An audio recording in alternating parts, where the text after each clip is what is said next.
Well, hey there, and welcome back to Heimlich's History. So we've been going through Unit 4 of the AP US History curriculum, and in this video we're going to talk about how the US government sought to gain more territory and establish a growing influence in the Western Hemisphere. So as you probably know, your brain cows ain't gonna milk themselves, so I stand at the ready. Let's get to it. So the main thing you should be able to do after watching this fair video is the following. Explain how and why American foreign policy developed and expanded over time. So in the last couple of videos I mentioned the causes and the consequences of the War of 1812. Now in 1814 it was the Treaty of Ghent that ended the war between the US and Britain, but that treaty left an awful lot of things unclear, especially with regards to Canada. So as our boy James Monroe took the presidential office in 1817, he sought to do something about that. So he sent our other boy John Quincy Adams to London to settle some lingering territorial claims. He ended up negotiating a treaty which established the border between the US and Canada right along the 49th parallel. Additionally, it established a joint US-British occupation of the disputed Oregon Territory for the next 10 years. So the soothing of territorial disputes in the north is going swimmingly, so let's head south and see what's happening there. Now, you may recall that at this point in history, the Florida Territory belonged to Spain. Now, Spain was having a little difficulty governing their Florida Territory on account of them moving out their troops to go squash rebellions in their South American colonies. Empire probs, am I right? As a result of this territory being unsupervised, Seminole Indians and runaway slaves and various scrappy white folks who lived in Florida were crossing the border and raiding U.S. territory. Well, Monroe decided to put the kibosh on such lawless behavior by sending General Andrew Jackson down to Florida in 1817 to stop all this foolishness. But Monroe was smart. He knew that such an action might ignite a war with Spain, and so he told Jackson in no uncertain terms that he was not to engage directly with Spanish forces. Literally, his only job was to protect the American border and push the interlopers back to where they came from. So Jackson went ahead and attacked 2 Spanish forts, executed 2 Seminole chiefs, and 2 British citizens who were in the territory. Not surprisingly, this enraged both Britain and Spain, but ultimately they both decided to forget the insult in order to avoid war. Now, the biggest effect of all this was that Spain could very well see that the US was gunning for Florida, and so instead of fighting them to keep it, they decided to sell the Florida Territory to the US. And so John Quincy Adams negotiated the Adams-Onis Treaty in 1819, which made that sale official and formally defined the border between the US territory and Spanish holdings in the West. Now, this win for the US government got them to thinking about how they could further limit European influence in the rest of the Western Hemisphere. And to the great pleasure of the Americans, by 1822, Colombia, Mexico, Chile, Peru, and Argentina had all thrown off European colonial power, and giddy about this, President Monroe quickly recognized their independence and established diplomatic relations with them. And this got the president to thinking, you know, Europe is kind of the worst, and we don't want them tangling in our affairs on this side of the globe. And so in 1823, he formally articulated what became known as the Monroe Doctrine. This doctrine basically said that the lands and nations in the Western Hemisphere were basically our backyard, and thus were our business. We don't need no European militaries coming over here and handling stuff. If anything goes wrong over here, we will handle it. And so in stating this, Monroe officially challenged Europeans for authority in the Americas. Now, I always think of the Monroe Doctrine like a giant American dog. In this declaration, what the US did was essentially urinate all over the Western Hemisphere and claimed it as their own. Alright, so listen everybody, as you can smell, this mailbox belongs to us, and so you can just put your leg down and keep moving along. That's right.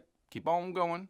There you go. Now, of course, all this new finagling of territory and claims to power and influence wasn't all about power. A significant motivating factor in everything I just said was trade as well. So by the late 1820s, Americans had established a thriving trade relationship with Mexico, and especially New England manufacturers who delighted to find a new market for their goods. Additionally, U.S. merchant ships carried goods across the Pacific and established a robust trade in Chinese porcelains and silk. And that got the Americans to thinking that maybe what we need is a couple Pacific islands like Hawaii and Samoa. Now, as it turns out, that eventually would happen, but it's about 70 or 80 years in the future at this point, so we'll leave it on the table for now. Now, all of this increased demand for U.S. goods led to a revolution in manufacturing, which later became known as the market revolution. However, that is a topic for the next video, so for now, we'll leave it there. Okay, that's what you need to know about Unit 4, Topic 4 of the AP US History curriculum. Now, if you're struggling in your course, you need help getting an A in your class and a 5 on your exam in May, then click right here and grab a review packet. This is also known as the Heimler Doctrine, so click it and enjoy. If you want me to keep making videos, then go ahead and let me know by subscribing. Heimler out.